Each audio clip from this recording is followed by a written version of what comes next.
আরাফাতের রোজা সম্পর্কে নবী সাল্লাল্লাহু আলাইহি ওয়াসাল্লাম বলছেন, আহতাসিবু আলা আল্লাহি আন ইউকাফিরা আস-সানাতা আল্লাতী ক্বাবলাহু ওয়াস-সানাতা আল্লাতী বা'দাহু, যে আমি আল্লাহর কাছে আশা পোষণ করছি আরাফাতের রোজা রাখলে পারে আল্লাহ রাব্বুল আলামিন পূর্ণ 2 বছরের গুনাহ খাতা মাফ করে দেন। বলে সুবহানাল্লাহ। বিগত 1 বছরের এবং তার পরের 1 বছর পূর্ণ 2 বছরের গুনাহ খাতা মাফ হয়ে যায়। আরাফাতের রোজা কবে, এই ব্যাপারে উলামায়ে কেরামের মতভেদ রয়েছে। ফতোয়া লাজনা দায়মা, যেটা সৌদি আরব স্থায়ী উচ্চ উলামা পরিষদের ফতোয়া হচ্ছে যে হাজী সাহেবেরা আরাফাতের ময়দানে যেদিন অবস্থান করবেন পৃথিবীর অন্যান্য মানুষ সেই দিনই রোজা রাখবেন।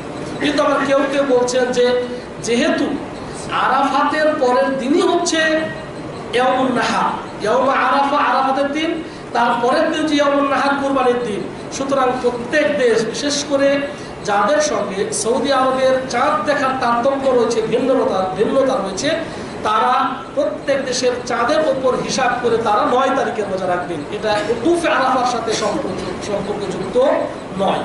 তো 2 ধরনের কথা থাকার কারণে আমরা এই সমন্বয় করেছিলাম যে পূর্ববর্তী সালাফদের মাঝে যে বিষয়গুলো নিয়ে মতনৈক্য থাকে ওই বিষয়ে আমরা কখনোই বাড়াবাড়ি করব না, সেই ক্ষেত্রে আমরা সহনশীলতার পরিচয় দিব। এবং দ্বিতীয় হচ্ছে আমরা মতনৈক্য এড়িয়ে চলার চেষ্টা করব। তাহলে মতনৈক্য থেকে বের হয়ে আসতে আমরা 2টা পন্থা বলেছিলাম। একটি হচ্ছে যাদের পক্ষে সম্ভব হবে যে আরাফাত কবে, হাজী সাহেবরা আরাফাতে কবে অবস্থান করতেছেন, যারা জানতে পারবে তারা যদি আরাফাতের দিন রোজা রাখে তাদের ইনশাল্লাহ হয়ে যাবে।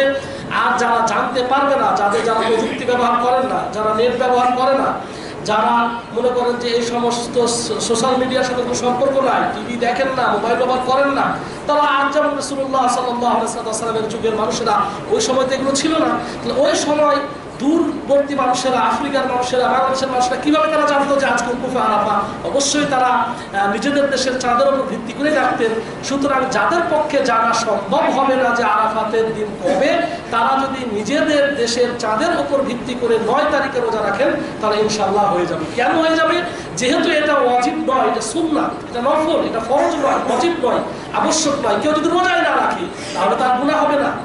এটা একটা বলেছিলাম। আর দ্বিতীয় হচ্ছে যেহেতু জিলহজ মাসের শুরু থেকে নিয়ে 10 তারিখ পর্যন্ত রোজা রাখার কথা হাদিসের মধ্যে রয়েছে। নবী সাল্লাল্লাহু আলাইহি ওয়াসাল্লামের কোন এক স্ত্রী বর্ণনা করছেন, কানা নবী সাল্লাল্লাহু আলাইহি ওয়াসাল্লাম ইয়াসুমু 9 যিল হিজ্জা, নবী সাল্লাল্লাহু আলাইহি ওয়াসাল্লাম জিলহজ মাসের 9 দিন রোজা রাখতেন। তো 9 দিন রোজা রাখতেন। এখন যেহেতু আরাফাত নিয়ে ইখতিলাফ আছে, আরাফাতের দিনটি নিয়ে, সুতরাং আমরা যদি আরাফাতের দিন যেদিন হাজী সাহেবরা আরাফাতের ময়দানে থাকবে সেদিন একটা রোজা রাখবো, আর আমাদের দেশের হিসাব অনুযায়ী যদি আমরা 9 তারিখেও রোজা রাখি তাহলে কি এটা অপরাধ হবে নাকি বৈধ হবে? বৈধ হতে জায়েজ, এটা জায়েজ। যেদিন নবী সাল্লাল্লাহু আলাইহি ওয়াসাল্লাম জিলহজ মাসের 9 দিন রোজা রাখতেন, তো 9 দিনের জায়গাতে আমরা কি সন্দেহ করে মতনৈক্য থেকে বেরিয়ে আসার জন্য, মতনৈক্য এড়িয়ে চলার জন্য মাত্র 2 দিনই রোজা রাখতে পারবো না? 2 দিন রোজা রাখলেই তো সব মতনৈক্য থেকে আমরা বেরিয়ে আসতে পারি। এবং আমরা উভয় প্রকার আলেমদেরকে সম্মান করা হবে। এবং যেই দিন যদি আরাফাত যদি উকুফে আরাফার সাথে সম্পর্কিত হয় তাও আমার হয়ে যাবে, আর বাকি আর একটা আমার জিলহজ মাসের যে নফল রোজা সেটা হয়ে যাবে। আর নবী সাল্লাল্লাহু আলাইহি ওয়াসাল্লাম বলছেন, কেউ যদি শুধুমাত্র একদিন আল্লাহকে রাজি এবং খুশি করার জন্য রোজা রাখে তাহলে কি হবে? আল্লাহ রাব্বুল আলামিন জাহান্নাম থেকে 70 বছর পর দূরত্ব তাকে রাখবেন। বলে সুবহানাল্লাহ। সুতরাং আমরা সকল প্রকার মতনৈক্য এড়িয়ে চলার চেষ্টা করবো এবং কমপক্ষে আমরা 2 দিন রোজা রাখবো। বিশেষ করে যারা আমাদের দেশে, এখানে তো সমস্যা নেই, এখানে যারা আছেন আলহামদুলিল্লাহ, তারা আপনারা শনিবারের দিন, আগামী শনিবারের দিন রাত্রিবেলায় সেহরি খাবেন এবং রবিবারের দিন রোজা রাখবেন। উকুফে আরাফা হচ্ছে রবিবারের দিন। কিন্তু সমস্যাটা হচ্ছে কি, অন্য দেশের জন্য, বাংলাদেশ, পাকিস্তান, ভারত, যারা আমরা আমাদের দেশে একদিন পরে হচ্ছে, আমাদের মঙ্গলবারে হচ্ছে এই, তাহলে আমাদের 9 তারিখ হচ্ছে সোমবার। তো উকুফে আরাফা যদি রবিবারে হয় তাহলে সোমবারে আমরা কি করবো? তাহলে রোজা রাখেন, একটা রোজা রেখে নেন, যেহেতু ওই দিন 9 তারিখ। আর যেহেতু নবী সাল্লাল্লাহু আলাইহি ওয়াসাল্লাম জিলহজ মাসের 9 দিন রোজা রাখতেন, আপনি 2টা রাখেন কমপক্ষে, তাহলে মতনৈক্য থেকেও বেরিয়ে আসতে পারবো। আর একটা আরাফাত হয়ে যাবে, একটা আমার জিলহজ মাসের নফল রোজা হয়ে যাবে।